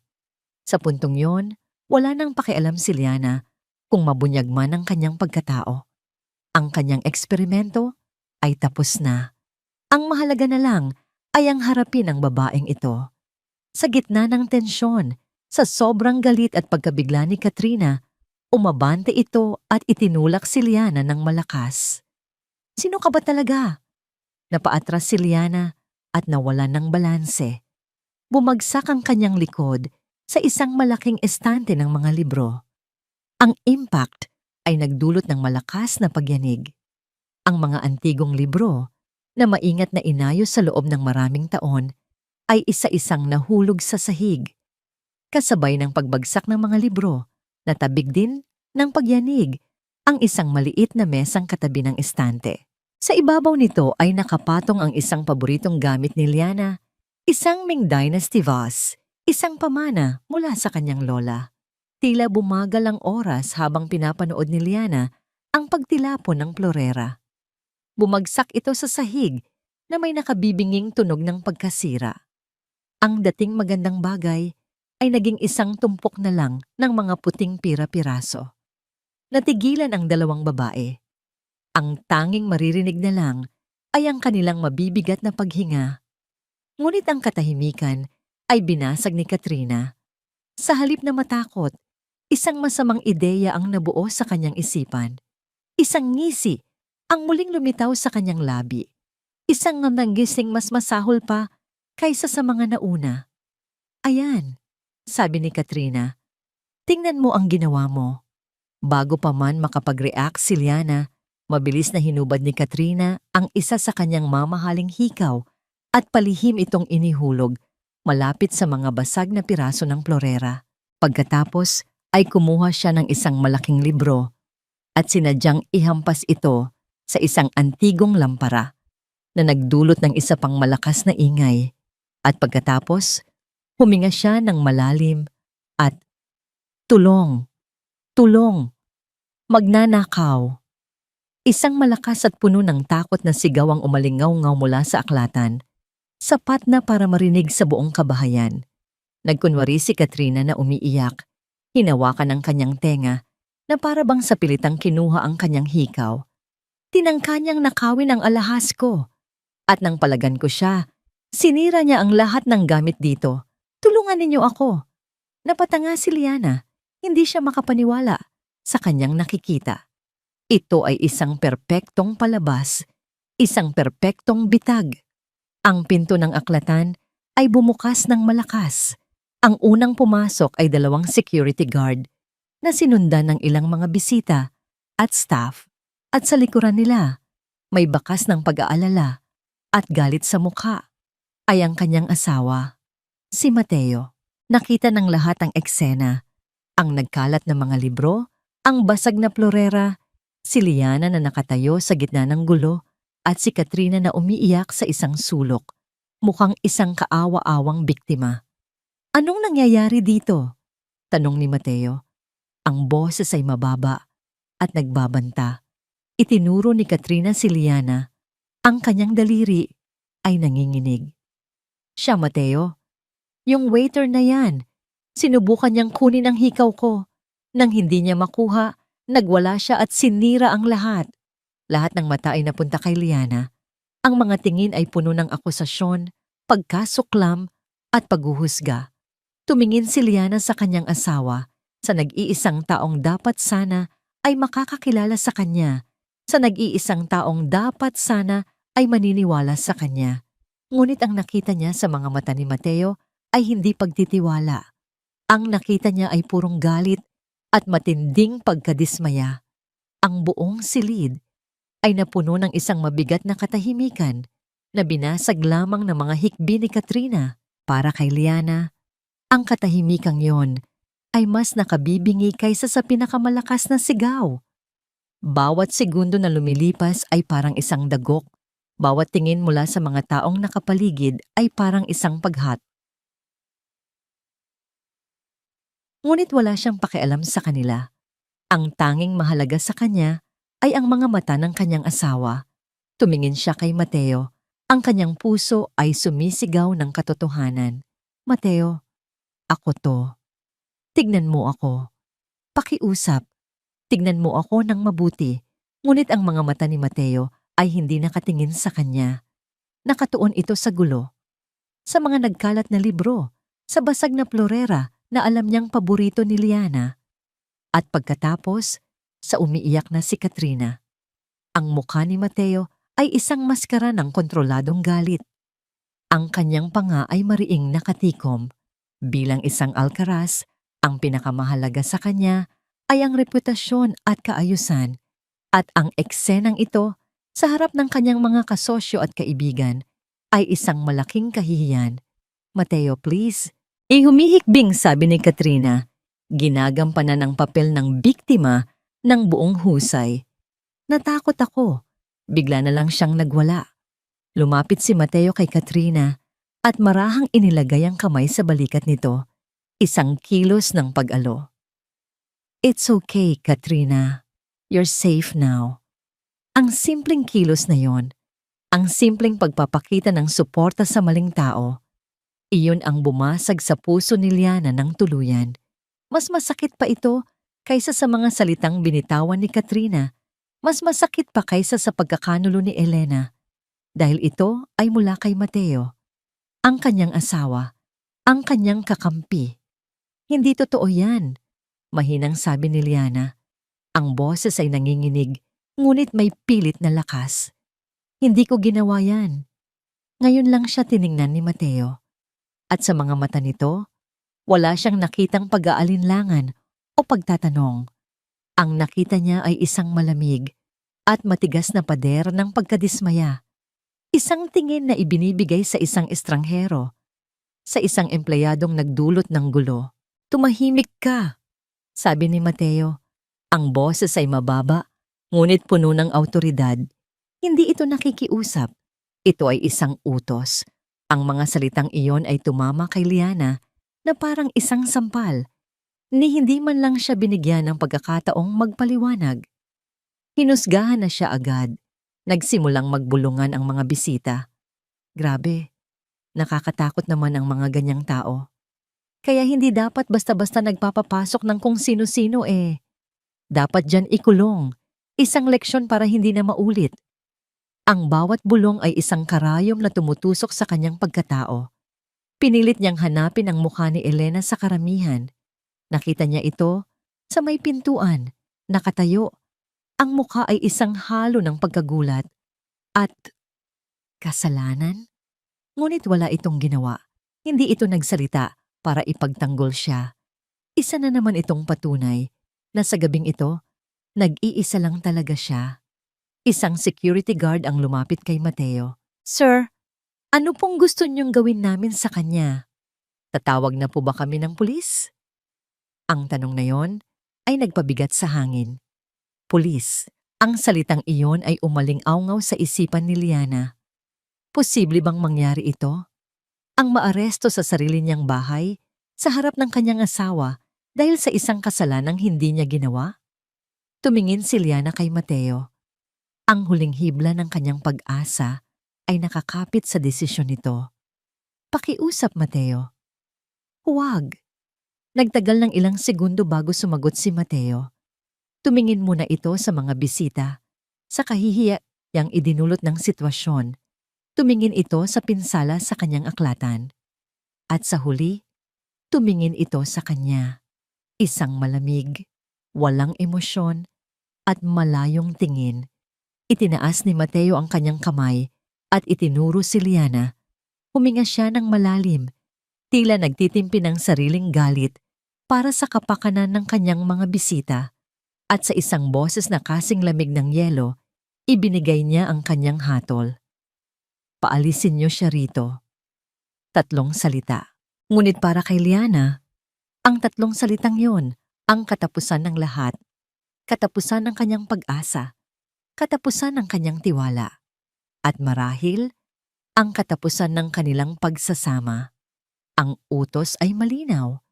2 security guard ang nagsimulang lumapit sa kanya. Ang kanilang mga mukha ay walang ekspresyon, handang gawin ang trabaho nila.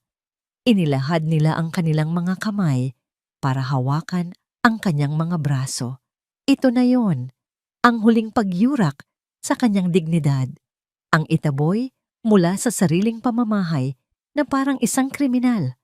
Ngunit habang papalapit ang mga kamay ng mga guwardiya, may biglang nagbago sa loob ni Liana. Ang sakit ay biglang naglaho. Ang lungkot ay napalitan. Ang takot ay nawala. Sa lugar nito, isang bagong damdamin ang umusbong. Isang damdaming matagal na niyang kinalimutan. Galit. Isang dalisay at nag-aapoy na galit. Ang mga luhang kanina pa niya pinipigilan ay tuluyan ng natuyo. Itinaas niya ang kanyang baba. Ang kanyang likod, na kanina ay kuba sa kahihiyan, ay dahan-dahang tumuwid. Ang kanyang mga mata, na kanina'y puno ng pagsamo, ay ngayon ay nagliliyab. Nang akmang hahawakan na siya ng mga gwardiya, nagsalita siya. Ang kanyang boses ay hindi na nanginginig. Ito ay matatag, puno ng kapangyarihan, at tumatagos sa buong silid. Huwag ninyo akong hawakan. Ang utos ni Liana ay biglang pumutol sa tensyon sa silid. Ang mga security guard ay natigilan, ang kanilang mga kamay ay nanatiling nakabitin sa hangin. Ang mga bulungan ay huminto. Maging si Katrina ay natigil sa kanyang pekeng pag-iyak. Lahat ay napatingin sa hamak na tagapagsilbi na biglang nagkaroon ng tinig ng isang reyna. Dahan-dahan, sa harap ng kanilang lahat, itinaas ni Liliana ang kanyang mga kamay, ngunit hindi para sumuko. Itinaas niya ang mga ito patungo sa kanyang buhok. Sa isang mabilis na kilos, tinanggal niya ang hairnet na nagtatago sa kanyang buhok, kasunod ang simpleng panali. Ang kanyang mahaba at alon-along buhok na kanina'y nakapusod ng mahigpit ay lumugay at bumagsak sa kanyang mga balikat na parang isang kaskada ng sutla. Pagkatapos, ang kanyang mga kamay ay bumaba sa kanyang baywang. Kinalas niya ang tali ng kanyang apron. Hinubad niya ito at walang ingat na inihagis sa sahig sa ibabaw ng mga basag na piraso ng florera ng kanyang lola. Nakatayo siya ngayon sa kanilang harapan, nakasuot pa rin ng simpleng itim na bestida, ngunit wala ng bakas ng pagiging isang utusan. Ang kanyang tindig ay matikas. Ang kanyang mukha, bagamat may bahid ang pagod, ay puno ng isang dignidad na hindi matatawaran. Isang kolektibong paghinga ng pagkagulat ang narinig mula sa mga bisita habang unti-unti nilang nakikilala ang babaeng nasa kanilang harapan. Ang mga bibig ay nabuksan. Ang mga mata ay nanlaki sa hindi makapaniwalang pagkamangha. Ngunit ang pinakamatinding reaksyon ay nagmula sa 2 tao. Si Katrina Velasco ay namutla na parang isang patay. Ang kanyang pagkukunwari ay naglaho, napalitan ng purong takot. Ang kanyang mga mata ay nanlalaki, sumisigaw ng katotohanang hindi matanggap ng kanyang isipan. At si Mateo, ang kanyang asawa, ang maskara ng galit sa mukha nito ay gumuho, napalitan ng isang ekspresyon ng lubos na pagkabigla. Ang kanyang mga mata ay kumukurap-kurap. na para bang sinusubukan niyang iproseso ang isang imaheng hindi kapani-paniwala. Ang kanyang bibig ay bahagyang nakaawang, ngunit walang salitang lumalabas. Liliana, ang pangalang sa wakas, ay kumawala sa kanyang mga labi. Isang pabulong na tanong na puno ng pagkalito. Ngumiti si Liana, ngunit hindi ito ang matamis na ngiting karaniwang ibinibigay niya. Ito ay isang ngangiting malamig. Isang ngiting puno ng sakit at kapangyarihan. Nagulat ka ba, mahal ko? Tanong niya. Ang kanyang boses ay malinaw at matatag. Umaalingaw-ngaw sa bawat sulok ng aklatan. Nagulat ba kayong lahat? Naglakad siya palayo, sa pagkakaguluhan, papalapit sa gitna ng silid, kung saan mas kitang-kita siya ng lahat. Ngayong gabi, nagpa siya akong magsagawa ng isang maliit na eksperimento. Simula niya, ang kanyang tingin ay isa-isang dumadapo sa mga mukha ng kanilang mga bisita. Mga mukhang kanina lang ay puno ng paghamak. Nais kong malaman kung ano ang tunay na sukatan ng isang tao sa inyong mga mata.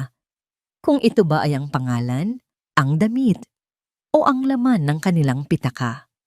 Tumingin siya sa tiyahin ni Mateo na sumigaw sa kanya kanina. Nakita niyang yumuko ito, hindi makatingin sa kanya. Napatunayan ko ang aking hinala. Pagpapatuloy niya, para sa inyo, ang isang tao na hindi ninyo kauri ay isang bagay lang, isang kasangkapan, isang basahan na maaari ninyong yurakan kung gugustuhin ninyo. Pagkatapos, ang kanyang tingin ay bumaling kay Katrina. At ikaw, Katrina, sabi ni Liana, ang bawat salita ay tila isang matalim na patalim. Ikaw ang pinakamatingkad na halimbawa ng lahat. Ginamit mo ang iyong posisyon para mangapi. Sinadya mo akong patirin. Sinubukan mo akong ipahiya sa bawat pagkakataon. At ngayong gabi, sinubukan mo akong pagbintangan ng pagnanakaw at pagsira sa mga gamit sa sarili kong pamamahay. Iisang security guard na ngayon ay naintindihan na ang lahat. Ang mabilis na lumapit at pinulot ang hikaw na inihulog ni Katrina. Ipinakita nito sa lahat na wala itong anumang bakas ng pagkasira o sa pilitang pagkatanggal. Hindi lang yan, dagdag ni Liana, ang kanyang boses ay lalong tumataas. Gusto mong sirain ang pangalan ko dahil sa iyong inggit. Dahil sa iyong pagkabigo, sinabi mo sa akin kanina na ang kumpanya ng pamilya mo ay malapit nang bumagsak at naisip mo sa iyong desperasyon na ang pagsira sa akin ang magiging solusyon mo.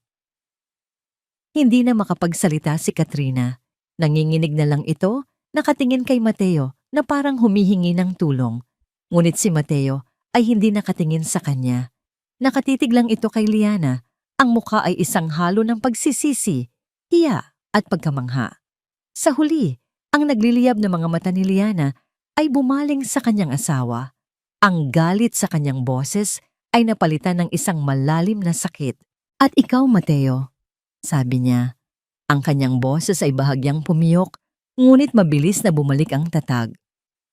Ang asawa ko, ang partner ko, ang taong nangakong poprotektahan ako. Humakbang siya palapit dito.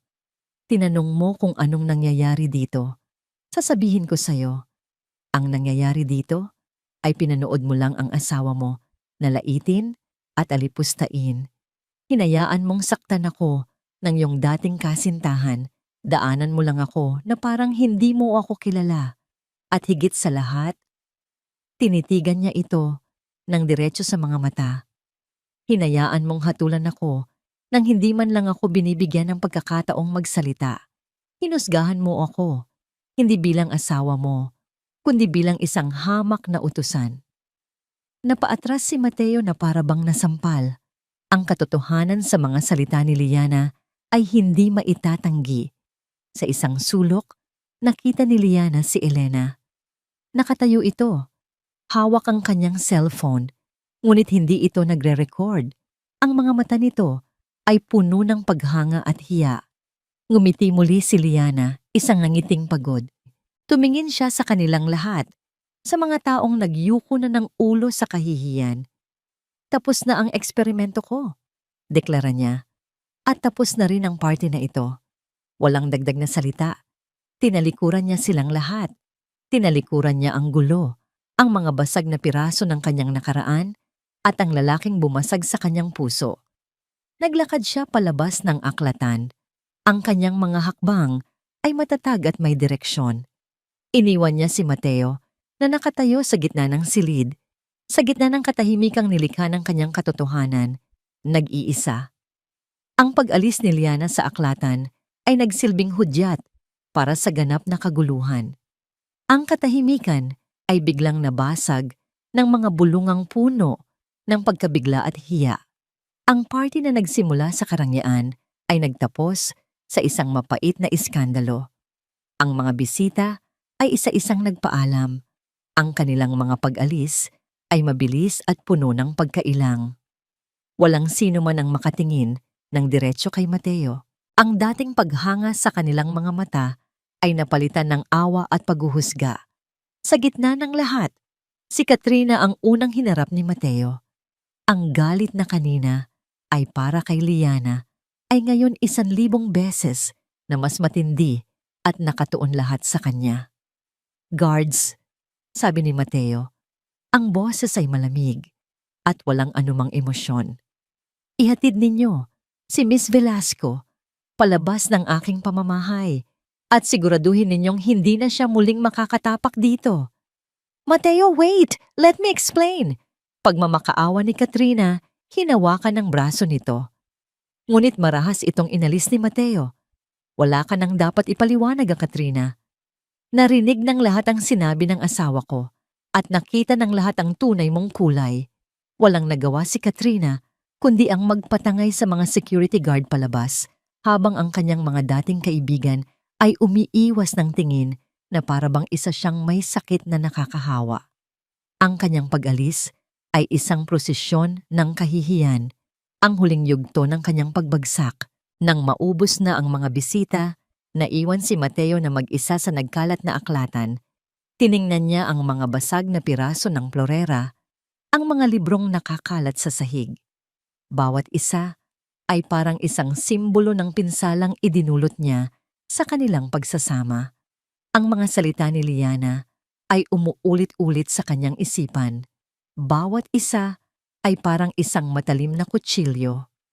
"Hinayaan mong hatulan ako nang hindi man lang ako binibigyan ng pagkakataong magsalita." Umupo siya sa isang upuan, ipinatong ang kanyang mga siko sa kanyang mga tuhod at isinubsob ang muka sa kanyang mga palad. Isang pakiramdam ng pagsisisi na hindi niya pa naramdaman kailanman ang bumalot sa kanyang buong pagkatao. Paano niya nagawa iyon? Paano niya nagawang hindi makilala ang babaeng pinakamamahal niya? Paano niya nagawang mas paniwalaan ang isang kasinungalingan kaysa sa katotohanan na nasa harap mismo ng kanyang mga mata?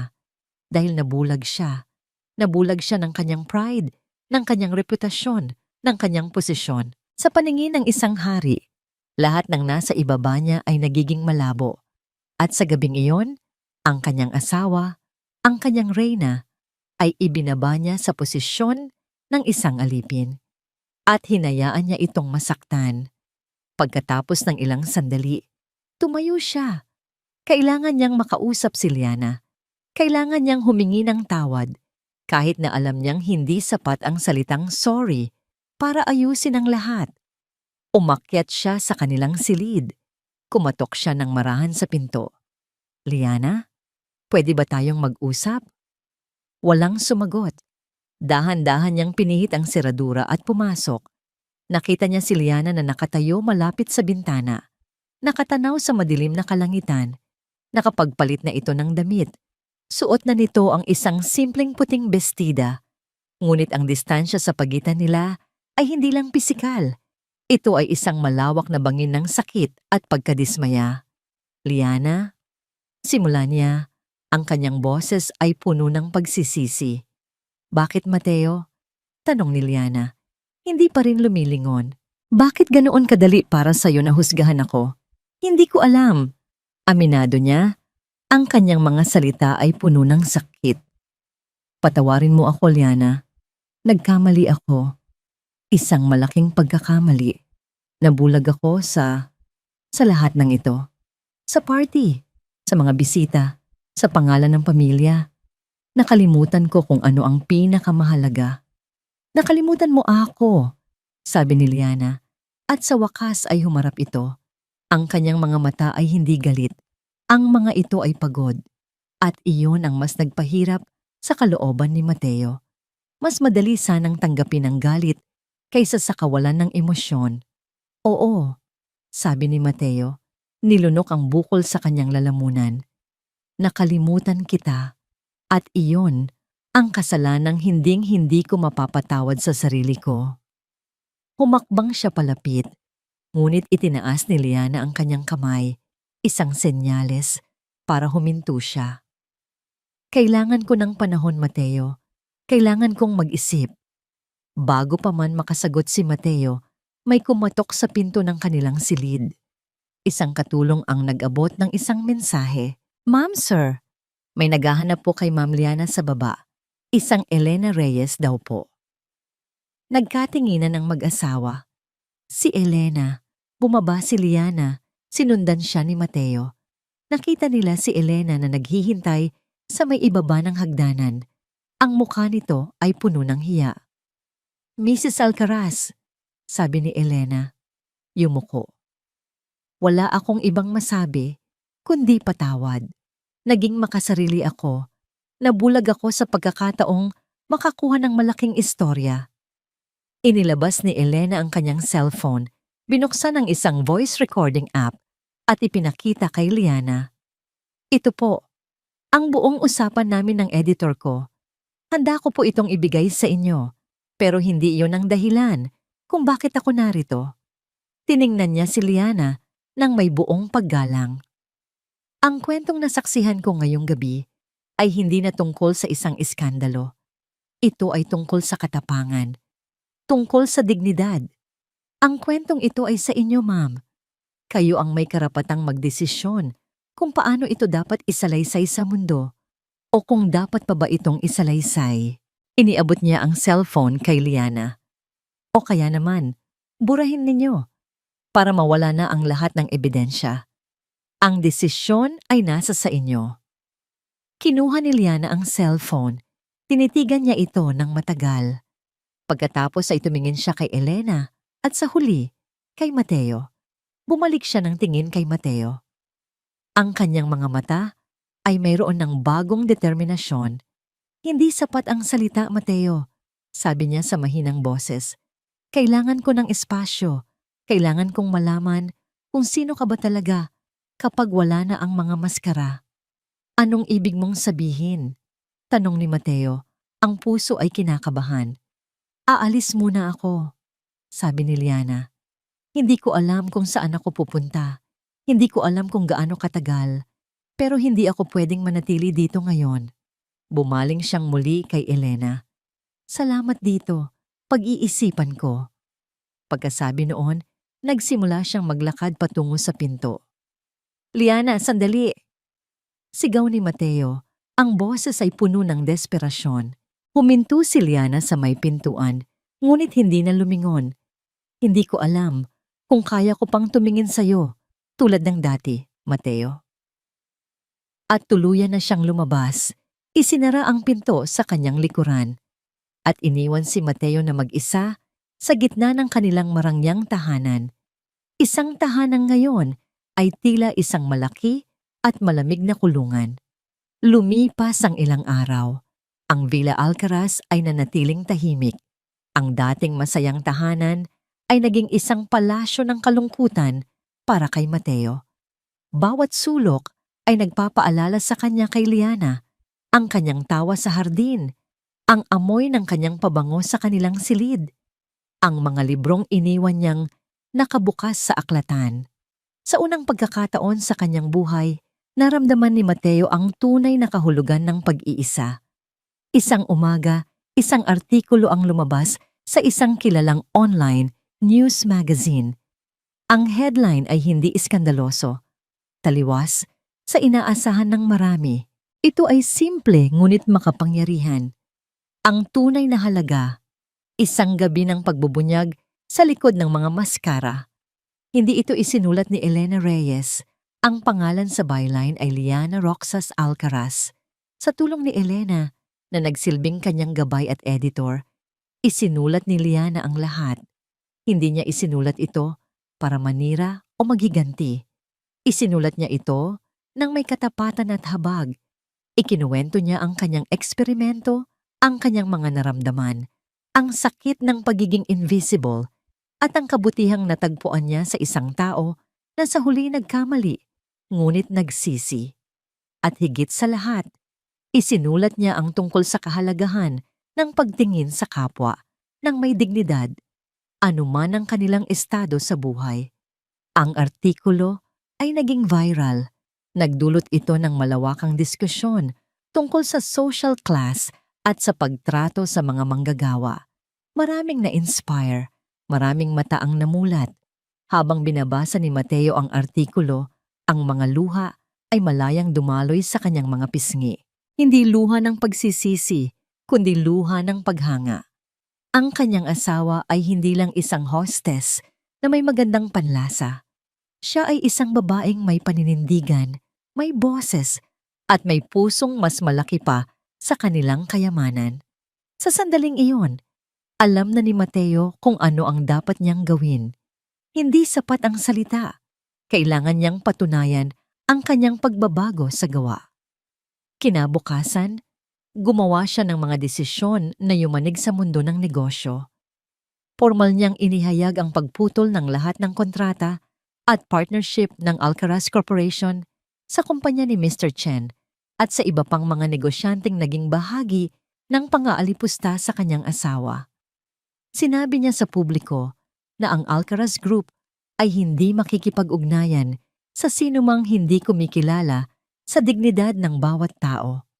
Marami ang nagulat.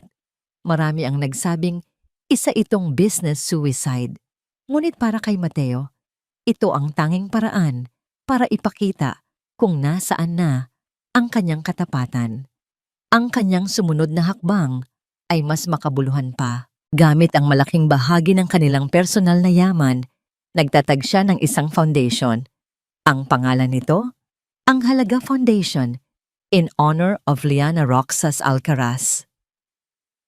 Ang layunin ng foundation ay magbigay ng legal at pinansyal na tulong sa mga manggagawang nakakaranas ng pang-aabuso at diskriminasyon sa trabaho. Hindi niya alam kung nasaan si Liana. Walang sino man ang nakakaalam, ngunit umaasa siyang nababalitaan nito ang kanyang mga ginagawa. Isang hapon, ilang linggo matapos ang party, nagpasya si Mateo na bisitahin ang isa sa mga soup kitchen na sinusuportahan ng kanilang bagong foundation. Isang maliit at simpleng lugar sa isang abalang distrito ng Maynila.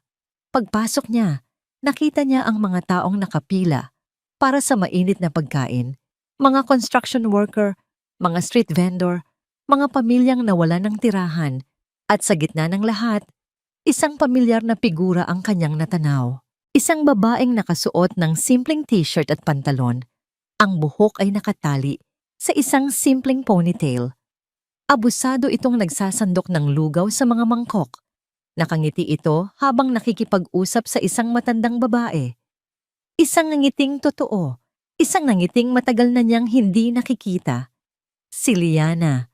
Dahan-dahang lumapit si Mateo. Hindi niya alam kung ano ang sasabihin.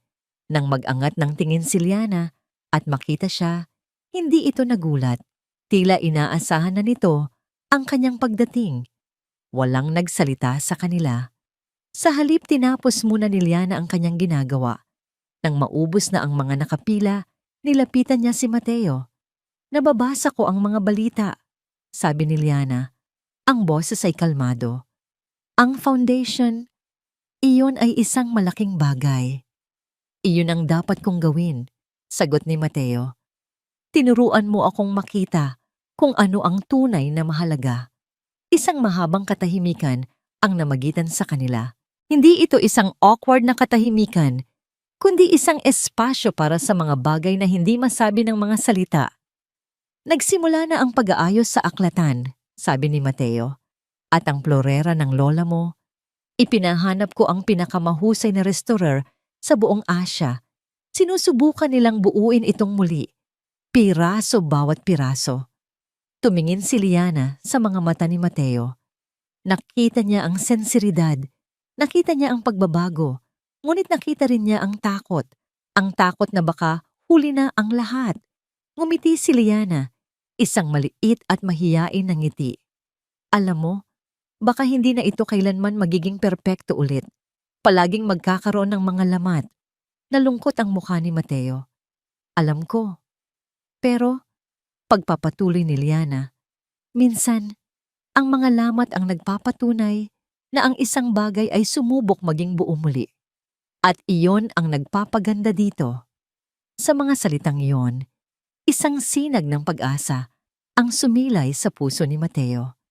Hindi nagsabi si Liana na babalik na siya. Hindi rin nangako si Mateo na magiging perpekto na ang lahat. Sa halip, tumingin si Liana sa isang tumpok ng mga maruruming pinagkainan sa isang tabi. Mabigat yan. Kailangan ng tulong sa paghuhugas.